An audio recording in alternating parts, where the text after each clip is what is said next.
Mapagpalang araw mga ka-survivor, panibagong araw na naman po na ibigay ng Panginoon Diyos sa atin. Salamat po Panginoon. Ito na naman po ang umaga na mga bandang alas 4:30 po bumangon na po ako para po mag-prepare po ng pagkain ng dalawa ko pong anak na nag-aaral sa umaga. Isa pong grade 9 saka isa pong grade 1. Medyo mahaba po yung malaki po yung pagitan ng agwat ng edad po nila, kaya medyo hirap din po na mag-adjust. Simula nga po nung nagkasakit po ako, hindi ko nga po iniisip o inaano sa sarili ko na may sakit po ako.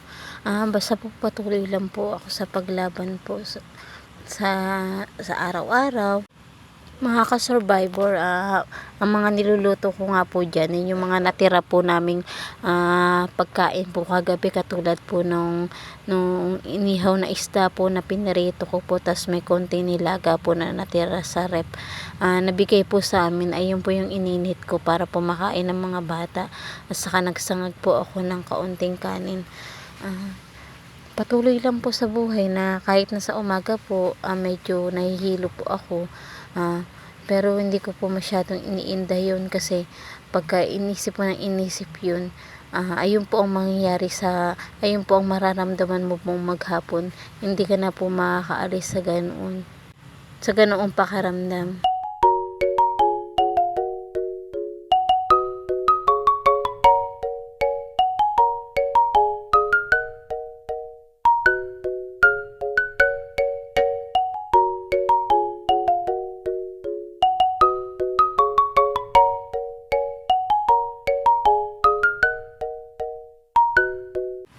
At habang nakasalang po ang sinangag ko dyan, nilalagyan ko naman po ng tubig yung tumbler na nahiram ng anak ko sa tito niya, kasi pansamantala po habang wala pa po kami nabibining tumbler, nanghihiram po muna kami. Nilalagay ko nga po pala dyan kalahating malamig at kalahating hindi ko po siya pinababaunan ng sobrang lamig na tubig po.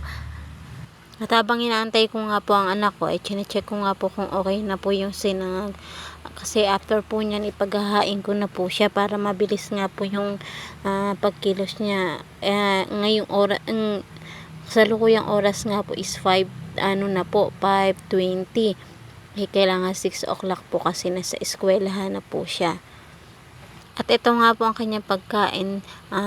Ano po yung tira-tira po namin kagabi. Ito po nilagang baboy, tapos po sinangag, tapos po yung tilapia na inihaw kagabi na pinirito ko naman po ngayon. Salamat Panginoon sa araw-araw na binibigay niyo pong kalakasan sa akin para maasikaso po yung mga anak ko. Salamat po.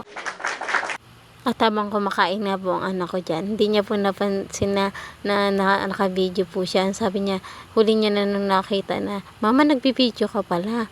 Abi, pinakita ko po yung napakaganda kong braso. Sa totoo lamang po mga ka-survivor, yung anak ko na po na yan ay hindi na po talaga lumiit. Ganyan na po siya simula po ng pagkabata. Talagang medyo chubby po siya. Ay, mataba po talaga. Pero okay naman po yung hugis ng katawan niya. Medyo chubby lang po talaga siya. Kadalasan po kasi malakas pong kumain. At ayan na nga po, hinatid na po siya ng kanyang papa. Ito naman po, after naman po makapasok ng panganay ko, yung bunso ko naman po, ginigising ko. Kasi kailangan po, mga 7 po na sa eskwela na siya.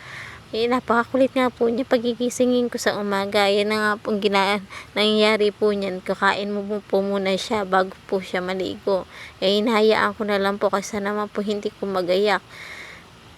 Ayan po talaga, tuwing umaga ayaw niya pong nakain ng tinapay, gusto niya po ikanin.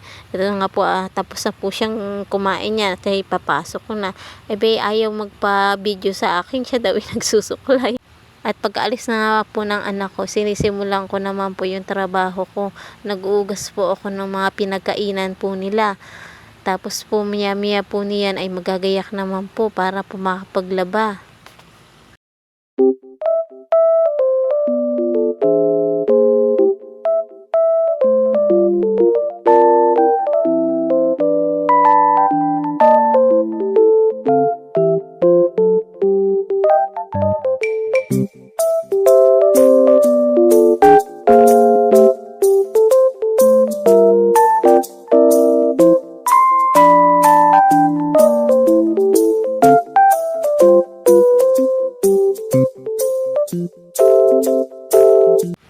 Abay, tunay nga po yung kasabihan na sinasabi po ng iba, ang mga nanay po'y wala pong ginagawa sa bahay, ay ayan po yung akala niyo. Pagka wala na po ang kanyang pamilya, napasok na po sa trabaho, sa eskwelahan po, ganyan po ang ginagawa ng mga nanay.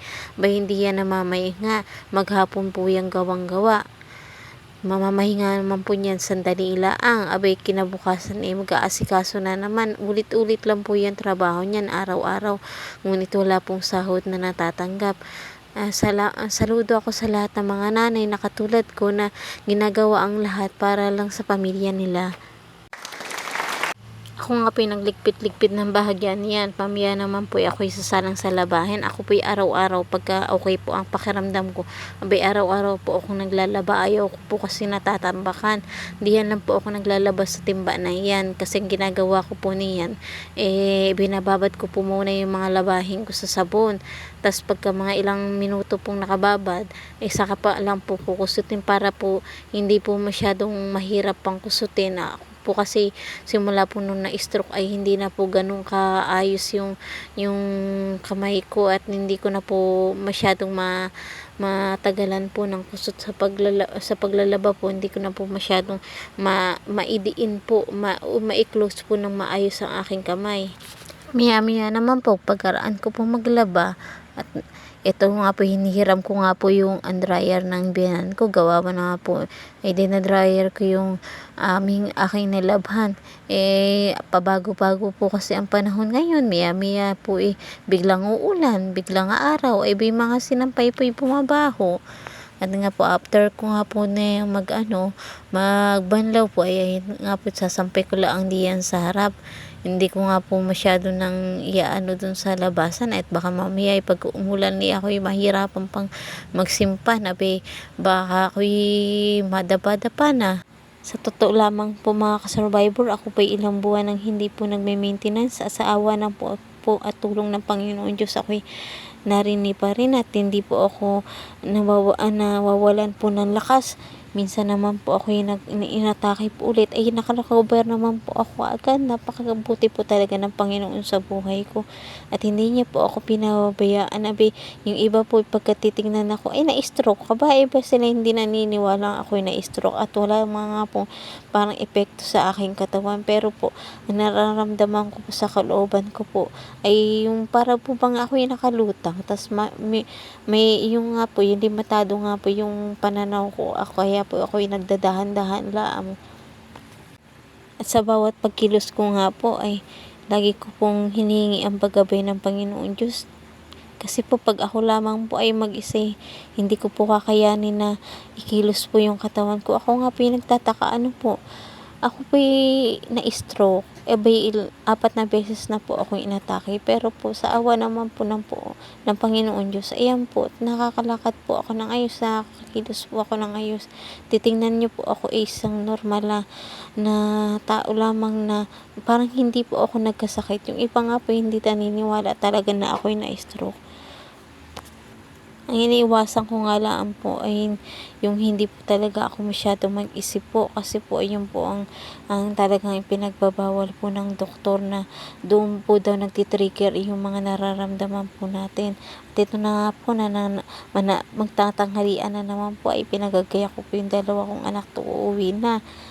Ipinirito ko po ng isang bangus po, pinaghati ko na lang po. Ayan po ang kanilang unam. Salamat po sa mga ka-survivor sa lagi niyo pong panunood sa akin. Salamat po.